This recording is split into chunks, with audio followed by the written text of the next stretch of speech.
Assalamualaikum warahmatullahi wabarakatuh.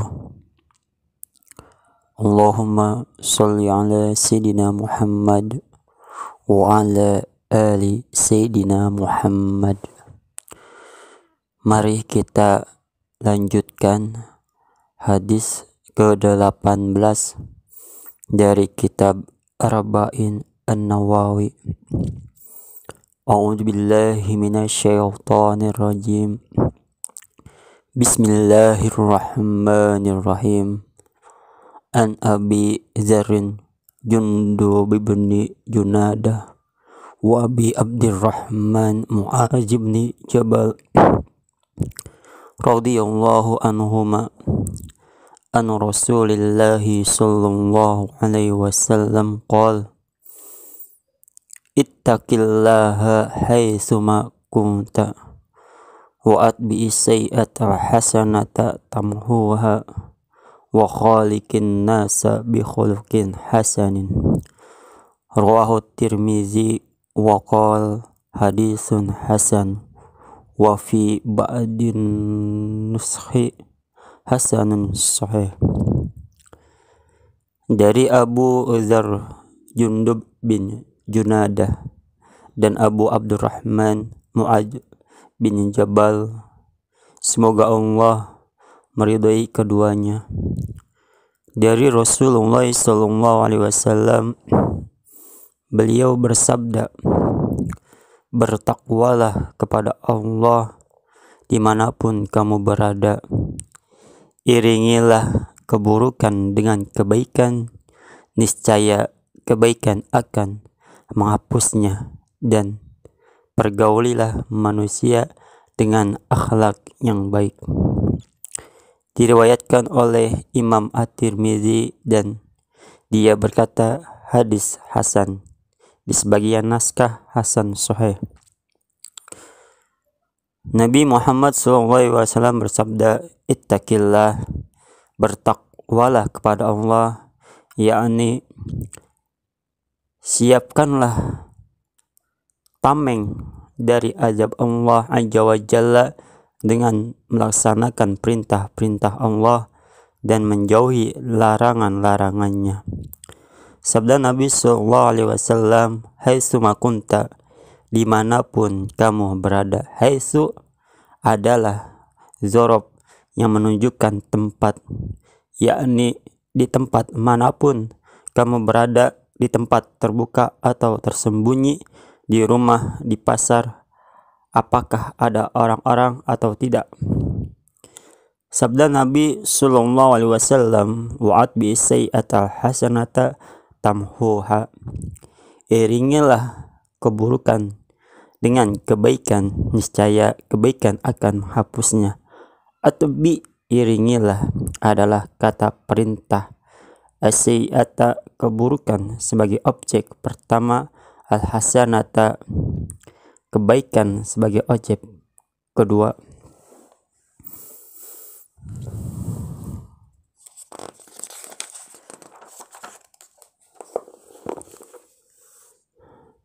Para ulama rahimahumullah berbeda pendapat tentang yang dimaksud dengan kebaikan yang mengiringi keburukan. Apakah ia taubat? Sehingga makna hadis ini, jika engkau melakukan keburukan, maka bertaubatlah. Atau maksud kebaikan di sini adalah kebaikan secara umum. Pendapat yang benar adalah yang kedua, bahwa kebaikan menghapus keburukan, sekalipun kebaikan tersebut bukan taubat.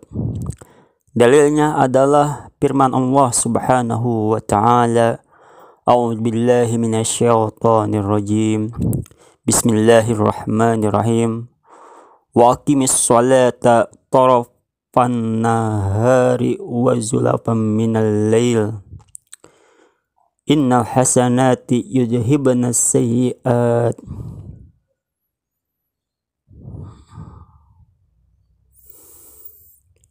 Dan dirikanlah sholat itu pada kedua ujung siang, pagi dan petang, dan pada bagian permulaan malam, Sesungguhnya perbuatan-perbuatan yang baik itu menghapuskan dosa. Perbuatan-perbuatan yang buruk. Hud 114. Manakala seorang laki-laki bertanya kepada Nabi Muhammad SAW dan dia berkata bahwa dia telah berbuat dengan seorang wanita seperti yang diperbuat seorang suami kepada istrinya, hanya saja dia tidak berzina dengannya. Lalu laki-laki ini sholat subuh bersama jamaah. Nabi SAW bertanya, "As-sholaita ma'ana sholat al-fajr?" Apakah kamu sholat subuh bersama kami? Dia menjawab, ya. Maka Nabi Muhammad SAW membaca ayat ini, Innal hasanati yudhibna sayiat. Sesungguhnya perbuatan-perbuatan yang baik itu menghapuskan dosa. Perbuatan-perbuatan yang buruk. Hud 114. Ini menunjukkan bahwa kebaikan menghapus keburukan sekalipun kebaikan tersebut bukan taubat. Sabda Nabi SAW, "Wa'atbi sayyi'atal hasanata tamhuha." Iringilah keburukan dengan kebaikan, niscaya kebaikan akan menghapusnya. Beliau menjelaskan hasilnya, yaitu kebaikan menghapus keburukan. Sabda Nabi SAW, "Wa khaliqin nasa bi khuluqin hasan." Dan pergaulilah manusia dengan akhlak yang baik, yakni perlakukanlah manusia dengan akhlak yang baik.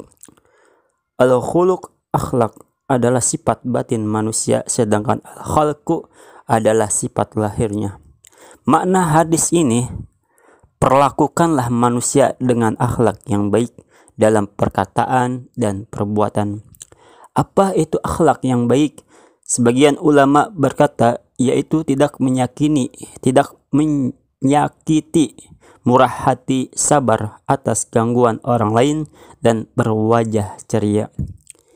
Tidak menyakiti artinya engkau tidak menyakiti manusia. Murah hati artinya engkau suka memberi, sabar atas gangguan karena manusia tidak lepas dari gangguan orang lain. Berwajah ceria artinya berseri-seri. Patokannya adalah apa yang Allah Azza wa Jalla sebutkan dalam firman-Nya, khudhil afwa, peganglah sikap memaafkan. Al-A'raf ayat 199. Yakni terimalah dari manusia apa yang mudah dan apa yang rela mereka berikan. Jangan menginginkan manusia melakukan apa yang kamu inginkan, karena itu mustahil. Akan tetapi terimalah apa yang mudah. Wa'mur bil urfi wa'arid anil jahilin. Dan suruhlah orang mengerjakan yang ma'ruf serta berpalinglah dari orang-orang yang jahil. Apakah akhlak yang baik adalah tabiat bawaan atau didapat dengan usaha? Jawabannya, sebagian darinya merupakan bawaan tabiat dan sebagian lainnya didapat dengan usaha. Nabi SAW bersabda kepada Asyad Abdul Qais radhiyallahu anhu, "Inna fika la khuluqaini yuhibbuhumullah, al-hilmu wal ana." Sesungguhnya pada dirimu terdapat dua akhlak yang Allah cintai, yaitu kesantunan dan kehati-hatian. Dia bertanya, "Wahai Rasulullah, apakah keduanya aku dapatkan dari latihan atau Allah mentabiatkanku di atas keduanya?" Rasulullah SAW menjawab, "Bal jabalakallahu alaihima." Allah mentabiatkanmu di atas keduanya.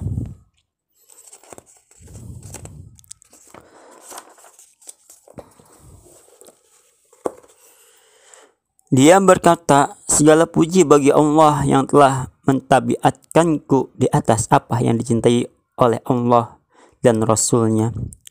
Akhlak yang baik bisa merupakan tabiat, artinya Allah mentabiatkan seseorang di atas akhlak yang baik dari dasarnya. Bisa juga melalui hasil usaha, artinya seseorang melatih diri di atas akhlak yang baik sehingga dia menjadi pemilik akhlak yang baik.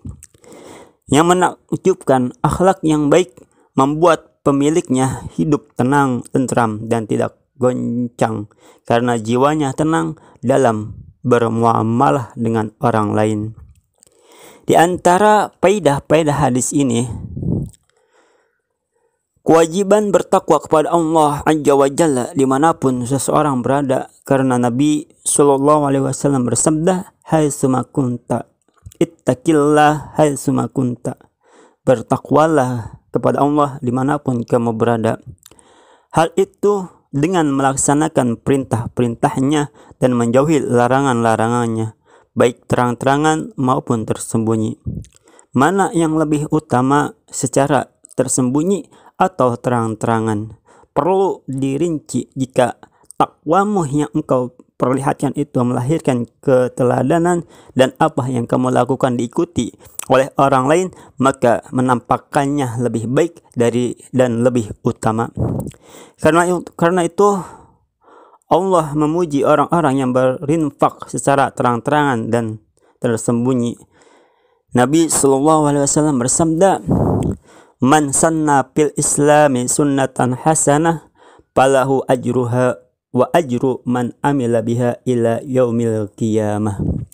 Barang siapa memulai kebiasaan yang baik di dalam Islam, maka baginya pahalanya dan pahala siapa yang mengamalkannya hingga hari kiamat. Kalau menampakkannya tidak melahirkan faidah, maka merahasiakannya lebih utama, karena Nabi SAW bersabda tentang orang-orang yang mendapatkan naungan Allah pada hari kiamat. Rajulun tasaddaqa bi sadaqatin fa akhfaha hatta la ta'lama shimaluhu ma tunfiqu yaminuh. Seorang laki-laki yang bersedekah, dia menyembunyikannya sehingga tangan kirinya tidak mengetahui apa yang diinfakkan oleh tangan kanannya. Dalam meninggalkan kemaksiatan, mana yang lebih utama, merahasiakannya atau mengumumkannya? Jawabannya sama dengan urusan ketaatan. Misalnya, seseorang hendak masuk ke sebuah pekerjaan, lalu dia diberitahu bahwa pekerjaan tersebut mengandung sesuatu yang haram seperti riba, maka meninggalkannya terang-terangan lebih utama, karena dia akan diikuti. Adapun kalau urusan tidak berimbas baik kepada orang lain dan tidak memberinya faidah, maka merahasiakannya lebih utama. Jika ada yang berkata, sabda Nabi Muhammad SAW, bertakwalah kepada Allah dimanapun kamu berada, apakah mencangkup melakukan perintah di tempat yang tidak layak seperti kamar mandi misalnya?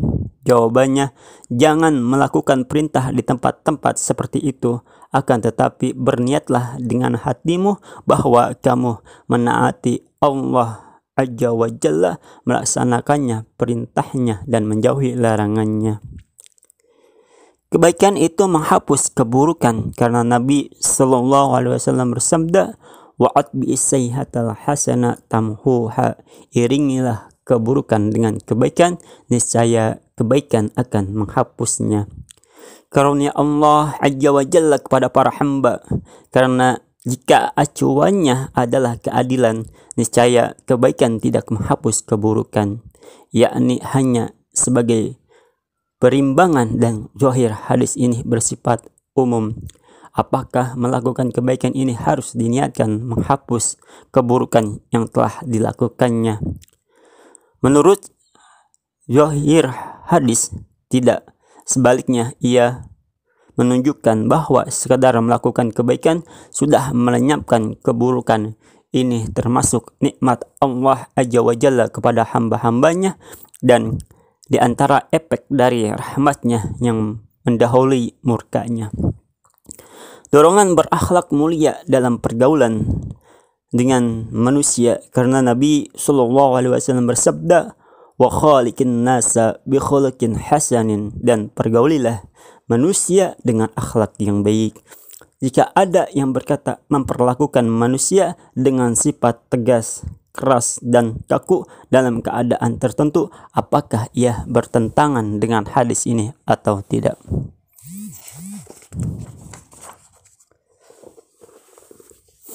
Jawabannya tidak, karena setiap keadaan memiliki sikap yang sesuai. Jika ketegasan dan kekerasan mengandung kebaikan, maka gunakanlah. Dan jika sebaliknya, maka gunakanlah sikap lembut dan lunak. Dan jika satu perkara berkutat di antara sikap lembut dan lunak dengan sikap keras dan tegas, maka gunakanlah sikap lembut dan lunak. Karena Nabi SAW bersabda, "Innallaha rafiqun yuhibbur rifqa fil amri kullih." Sesungguhnya Allah Maha Lembut, Dia menyukai kelembutan dalam segala urusan.